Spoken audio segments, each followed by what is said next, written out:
reason why we are willing to pay so much for movie tickets is that primo sound quality that you get at theatre.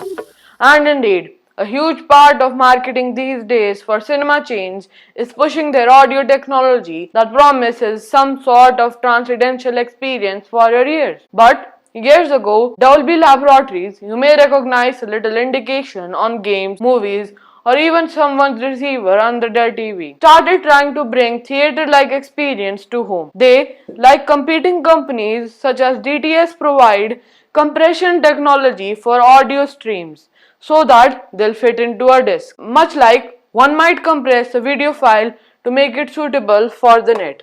Dolby's technology was born many years back with Dolby Stereo. If you are a budding audio enthusiast in 1975, you might remember seeing Dolby Stereo being tossed around.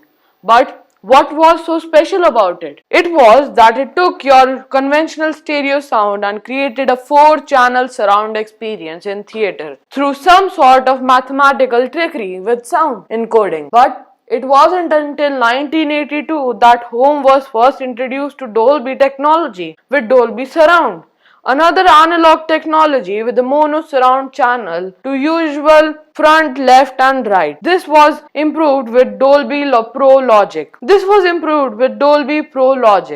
Which added a central channel and used more advanced algorithms who not only extract extra channels but also improve the movement and discreteness between them. Logic Pro still exists today in a new improved form with the ability to make stereo or surround 29.1 channels. As technology progressed, it became easier to record multi-channel sound natively. So Dolby Digital debuted in 1992 featuring 6 discrete channels of audio in the ubiquitous 5.1 setup of 5 speakers with 1 subwoofer. Since then, we have incremental updates to the technology with improvements to the number of channels as well as the maximum bitrate and sample rate. In case of Dolby True HD lossless audio codec. So, what does the future look like? Well, in order to blow your minds, the new Dolby Atmos now supports up to 128 audio objects that are independent of a channel assignment. Why is it better? Well, imagine a helicopter flying over you. Instead of a conventional system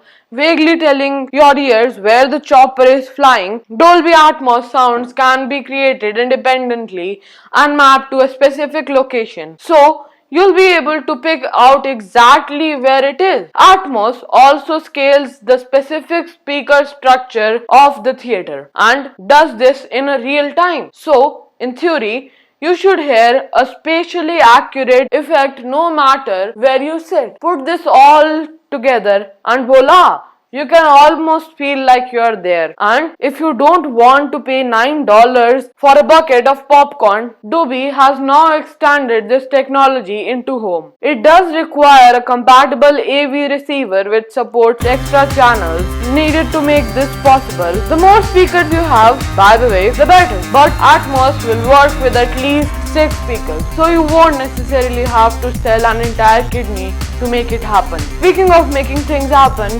if you want to get more awesome content like this, then hit the like button and also don't forget to subscribe.